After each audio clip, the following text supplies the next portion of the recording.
오늘의 묵상은 거룩한 전쟁, 한 사람의 믿음만 있어도 사무엘상 14장을 중심으로 묵상합니다.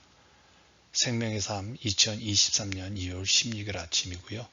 양승원 목사의 광야 벙커 유튜브에서 함께하고 있습니다.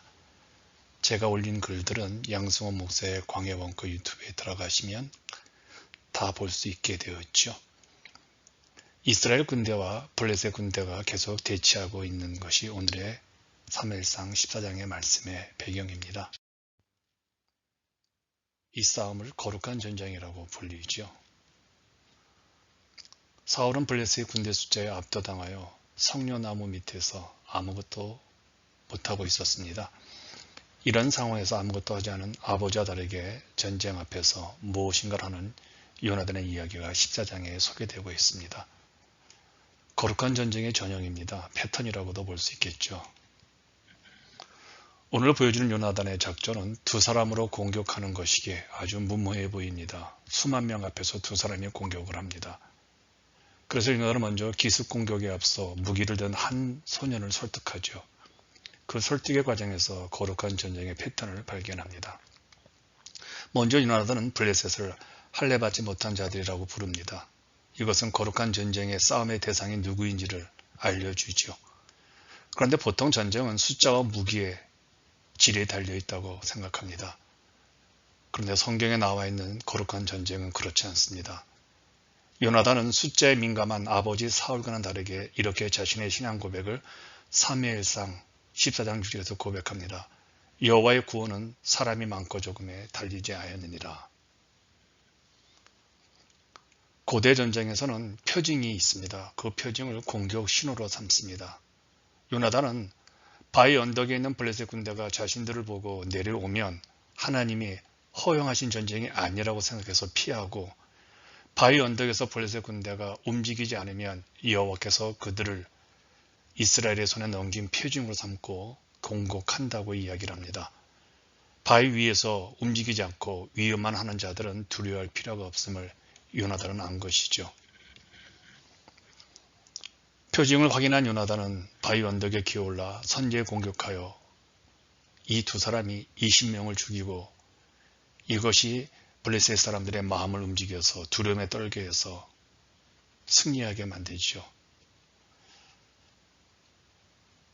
현대전은 무기의 성능이 승리의 결정적 요인이 된다고 말하죠. 그러나 영적 전쟁에는 오직 믿음이 승리의 유일한 조건입니다. 하나님이 같이 싸워주시면 그 수가 적고 많고 무게가 변변치 않더라도 승리하게 된다는 것이죠.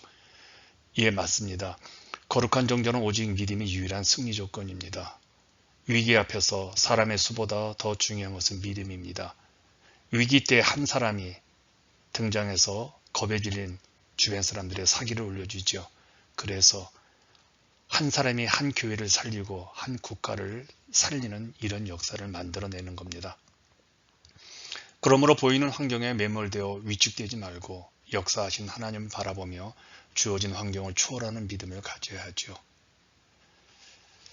개인적으로 이런 생각을 해봤습니다. 나도 한번 표징을 구했으면 좋겠다. 표징을 구하라.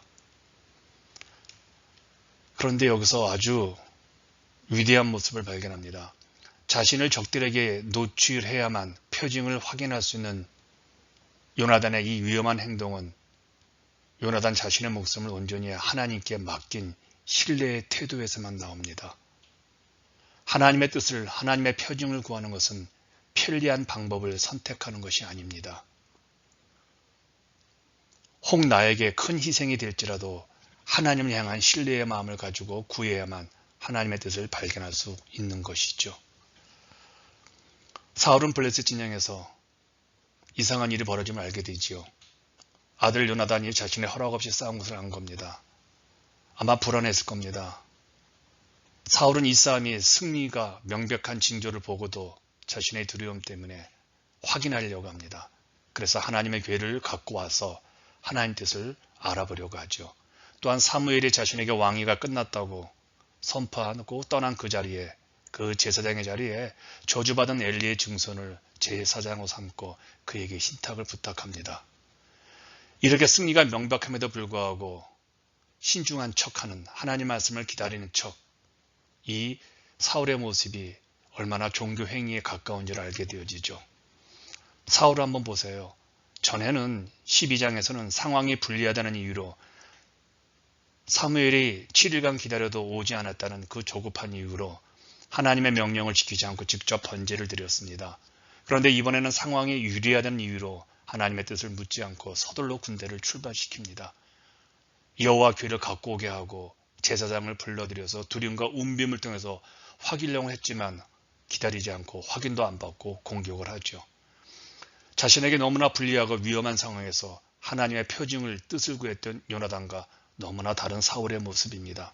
우리는요, 상황이 불리하냐 유리하냐 상관없이 하나님 말씀을 구하고 그것을 지켜야 하는 것이죠. 한 사람의 영향력입니다. 하나님의 뜻을 먼저 구하는 요나단의 모습을 통해서 이스라엘은 사기가 올라서 승리했습니다.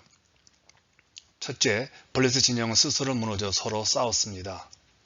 둘째, 블레셋에 징집당했던 히브리 사람들이 반역을 일으켰습니다. 셋째, 블레셋의 침공에 두려워 숨었던 사람들이 용기를 얻어 뛰어내렸습니다. 결과입니다. 요나단이란 믿음의 사람 한 명이 나서자 사울을 비롯한 모든 이스라엘 백성이 혜택을 입어 큰 승리를 경험했습니다. 두 가지 시각이 존재하는 것 같습니다. 포르투갈의 서사 시인 까몽이스의 문장입니다. 아케온 데아 테라 세 아카바이 오마르 코메사. 여기 물이 끝나고 바다가 시작된다. 포르투갈의 까보다로카라고 하는 유럽에서는 가장 서쪽에 위치한 땅에 큰 비석이 세워져 있는데 그 비석에 적힌 글귀가 이 글이라고 합니다. 그런데 여러분, 이 글귀를 보는 사람들의 마음이 두 가지로 나누어질 수 있다고 저는 생각합니다.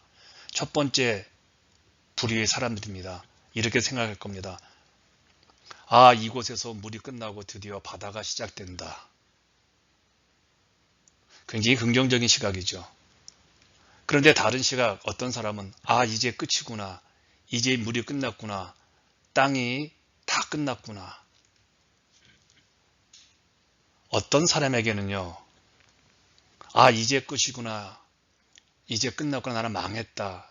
라고 하는 사람이 있는, 완전히 막힌 것 같은 자리로 인식하는 사람이 있는가 하면요, 어떤 사람은 그 막힌 자리가 바다를 앞둔 듯한 자리로, 새롭게 시작하는 자리로 고백할 때가 있습니다. 우리는 사울입니까? 요나단입니까?